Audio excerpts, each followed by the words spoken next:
Hey everybody, well, it's about time, and you know what, since I have both of these bikes in my grasp and I have spent the last couple weeks riding one of them, that's the new CRF450L, I thought I would compare the two in kind of a fun way.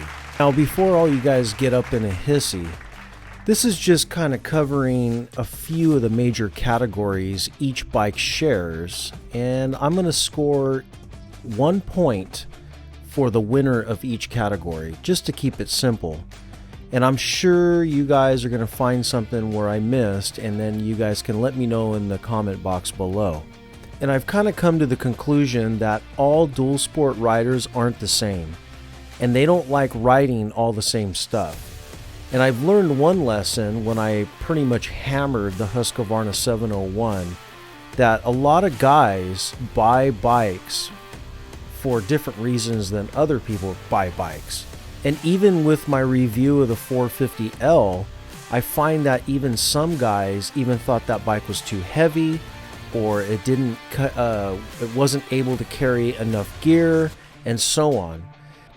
I actually feel really bad for manufacturers, because a dual sport guy living in California is a lot different than a dual sport guy living in London or say on the east coast of the United States.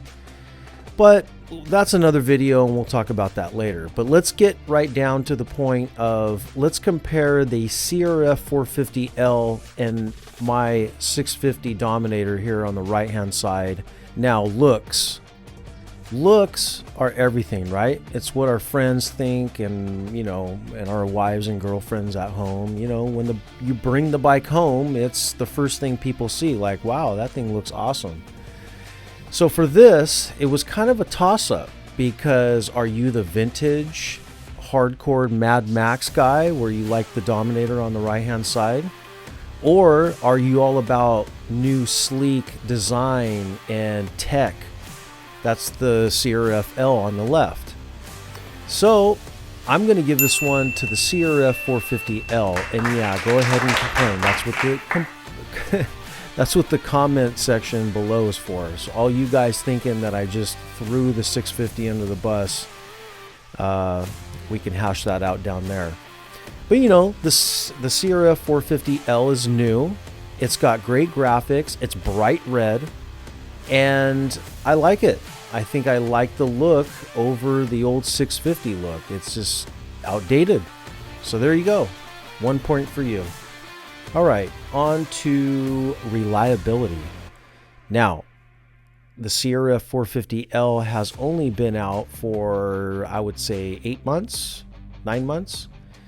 It cannot hold a stick to now coming up on 19, 20 years, the XR650R, along with Baja 1000 championships, stories where the bike just needs oil and gas and it'll run forever with minimal, almost no valve adjustment for years that you own the bike if you can take good care of it. Maybe in 20 years we can look back at this again and kind of go over the reliability aspect, but if I had to pick the most reliable bike out of this bunch and I didn't want anything to go wrong, I would pick the XR to get me down, say, 1,000 miles or whatever. So point for you, XR. Okay, next category is power, and these two bikes actually have plenty of power, even though some people think that the CRF 450L is a little underpowered and they're looking for ways to uncork it. I actually thought it was very powerful corked. However, again, in this department, the 650 is the king. It'll climb anything, it will race down the highway, it'll do 100 miles per hour if it's geared right. And if any of you have seen the piston pulling that thing out of the motor, you will see that the piston shows the girth that you need to have the power crown. Handling. This one was tough, and I actually thought about it for a while, but I'm going to have to say they both handle really well. So I'm going to score both bikes with a point because there's nothing really to complain about. They both handle really good. The following category is comfort. And when I say comfort, not so much suspension, but for trail rides, long rides, we're talking about in the cockpit, sitting down, maybe standing up once in a while, but just the overall comfort. So when you're done riding at the end of the day, are you gonna, this is how I thought about it, is when I wake up the next day, am I dreading getting back on the bike, or is it something where I'm just looking forward to just like, hey, I can't wait to sit on that thing. It's going to be comfortable for the whole day the next day. I'm going to have to give that point to the XR650R because I've spent lots of hours on it. And it's like sitting on a sofa, plain and simple. This next category we'll call luggage space. And again, not everybody's putting those ugly refrigerator cases on the sides. But again, if you want to put, say, some saddlebags or a tool pack on the back, the XR650R wins this again.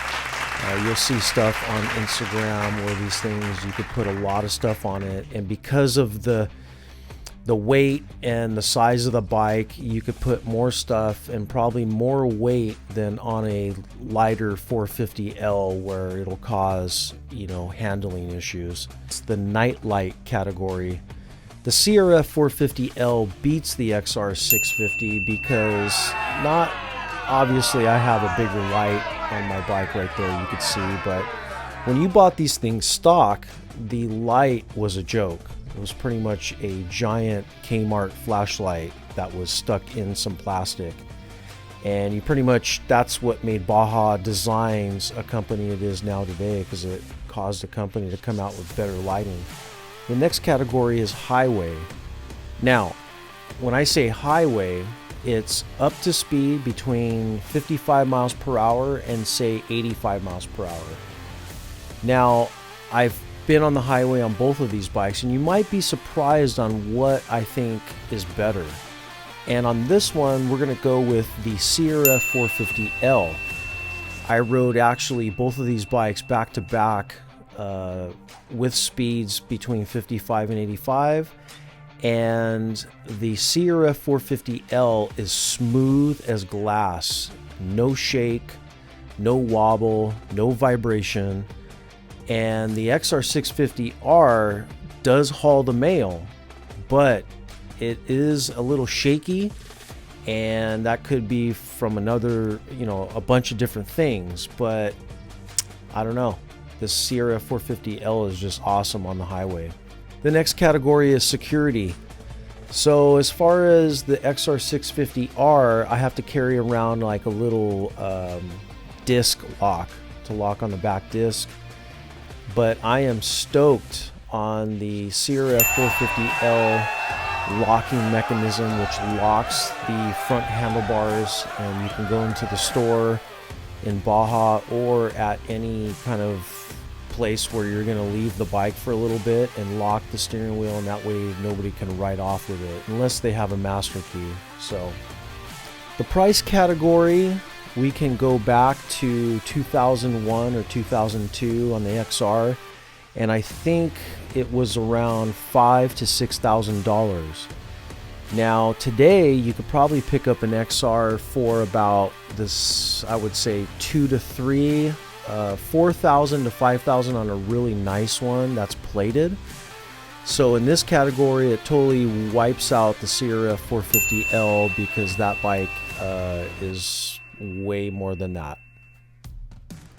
Now the miles per gallon is the last category, MPG, and this is kind of an important piece because, but I mean, I will tell you that the CRF450L beats the XR650 hands down, and that is because, again, if you've ever seen the piston in a 650, it's very big and it just uses a lot more gas. It's a gas pig.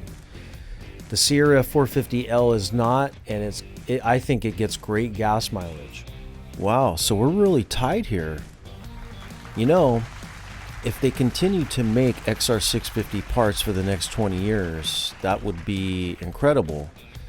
But unfortunately, the bike's coming up to 20 years old, and probably the XR450L is going to be the next legacy for Honda in this category.